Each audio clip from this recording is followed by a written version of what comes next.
Good morning, everyone. Good morning. Um, I'm so proud of my dad, TB Joshua. Dear Daddy, it's hard to put in words how remarkable a person you are. I had the good fortune of having you as a father who sowed the seed of imperishable values of hard work, discipline, generosity, and a host of other virtues too numerous to recount. I remember the countless times you called me in boarding school, asking me about my favorite subjects, how my exams went, and for some reasons, asking me to predict what I think I got in every test. I truly appreciated that you took your time out of your busy schedule to call me. It was not just a responsibility for you, but you truly, truly cared about my education and you really loved listening to me talk about school. I would not be what I am today if not for your encouragement, your support, and your formidable dedication. You emptied yourself for your family and served humanity. Practically everything I know about the love of God, I learned from you. From a tender age, I was excited and eager to hold the microphone for my dad every Sunday service. And after every Sunday service, he kept on asking me, "How is the service today?" And he told me that the work of God is so beautiful to do. This became really part of my growing up experiences with him. I also remembered when he took me to his altar and he told me, both of us, to kneel down on the floor, and we prayed for 45 minutes on the floor. My legs were hurting. He later told me that the flesh is weak, but the flesh is weak, but the spirit is willing. Indeed, you lived a prayerful life. A prayerful life is one of sacrifice, and you truly lived that life to the last moments on earth.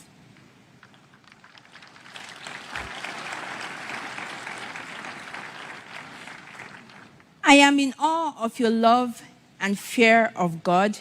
And I really truly understood that at a very young age, my dad would give his time, his dedication for this work. I would truly miss your conversations with me on a daily basis about life and moral. Daddy, as it was typical with you, your conversation always retained a sense of humor and mystery. If anyone lived a fulfilling and yet deliberately enigmatic life, it was you. I will truly, I will truly miss your wisdom, your knowledge, your mystery, and your humor. You have lived a life of unwavering commitment to passion and service. I have no reservation to say that my dad had the biggest heart that I know of, and he was a true humanitarian to this generation.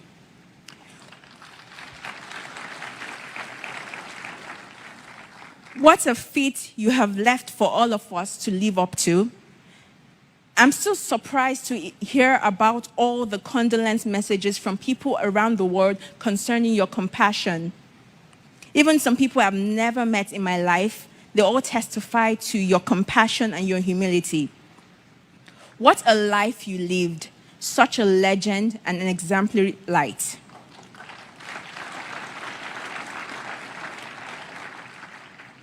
I believe that by God's grace and your peculiar sense of time, that while we were not ready, you were fully prepared for the call home. Rest in peace, Daddy. Your loving daughter, Sarah.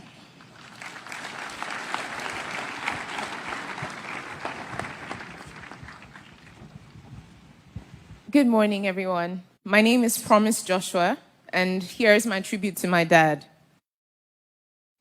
As devastated as I was upon hearing about the news of my dad's passing, I can't say that I was completely unprepared for that day. Growing up as a biological daughter to a man like Prophet TB Joshua, my dad raised me to understand that he was on a mission in this world. For him, life on earth was spiritual warfare, not a place to get too comfortable like it was home. He essentially lived each day like it was his last, with most of his time spent at his prayer mountain, utterly focused on executing an assignment that only him seemed to be in the know of what the instructions were. Since I became more socially aware and more inquisitive about my dad's life, I realized that the implication of such a lifestyle was that once he was done accomplishing what he was sent for, he will be called back home to the one who sent him. I must say that my dad did an excellent job at preparing me mentally, emotionally, spiritually, and even physically for a moment like this. I remember the conversations we had, particularly last year, when I spent over a year with him at his prayer mountain, right before he eventually released me to pursue my master's. He said to me, "Before I release you, you have to spend nothing less than 6 months with me. Then you can go and do whatever you want to do." I ended up spending over a year with him. I saw him almost every day of that year. He'll tell me about how I needed to strengthen my relationship with God, carried me along at least 3 out of the countless times that he dedicated to prayer in a day. Most mornings, he would wake me up, would do our morning exercise routine, and we would have conversations about the most random topics. There was no aspect of my life that he didn't try to leave a positive footmark on in that year. By the time he was done with me and ready to release me back into the world, there was this sense of fulfillment that I observed in both of us. In retrospect, the memory of this moment is a place where I find solace now that he has passed on. I remember our trips to Arigidi Akoko, Ondo State. He made sure that I was present when he was visiting the old people in town. He would ask me to kneel with him as we kindly asked the elders to accept our gifts. They would pray for us. He would look at me and say, "This is the good life." I remember our trips from his new side to his old side. I would fall asleep in the car, and he would always make a point to wake me up to ensure that I was observing my environment, to see the reality of life for thousands of Nigerians. He'll tell me never to think that I was more deserving of the life that I had as a result of the grace of God in his life than the people that were on the street. For me, this was an important lesson that shaped my perspective and daily interactions. Lastly, Daddy, I want to say thank you for being such an exceptional role model.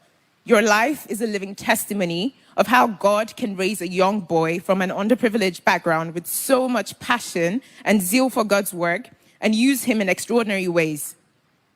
It is also a testimony of the extent to which one person's life can make such a massive positive impact in the world, with the thousands of lives that bear witness to the positive mark that you've made in their lives and in this world.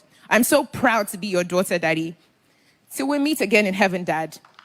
From Pom Pom, as he usually calls me, your twin.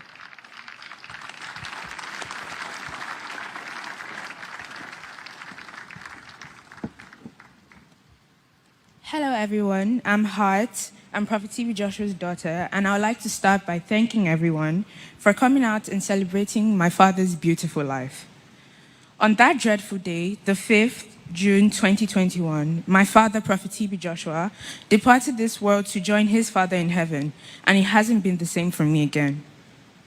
I don't have many words to express how much I love and miss him, me, Daddy's girl.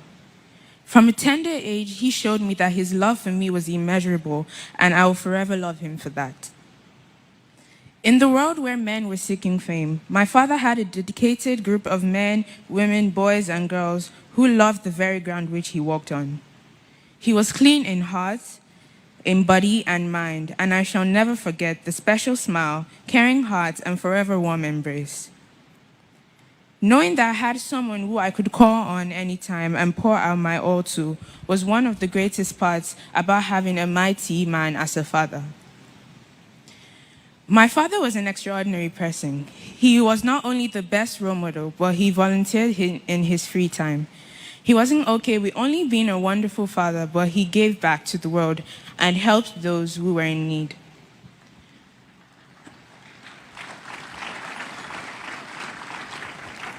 As we may all know, my father's notable feature was his charisma. He could lift any room he walked in with just his presence and a smile. And not only did he apply this in his work as a televangelist and philanthropist, but in his daily life as a father. My father always had a smile on his face regardless of any situation and would never let anything trouble him.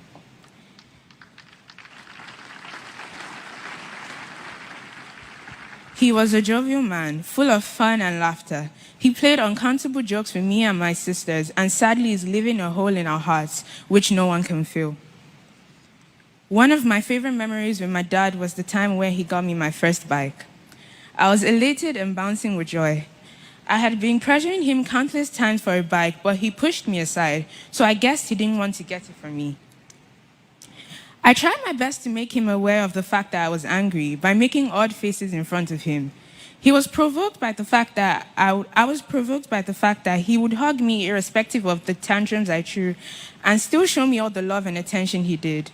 So on the day I saw the big, beautiful purple bike in front of the car which had just dropped it, I ran directly to his room and gave him a big hug, showering him with thanks.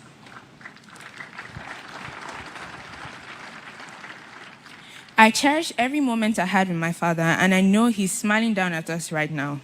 I am saddened that death took him away from us, but God said, in all things, we should give him thanks.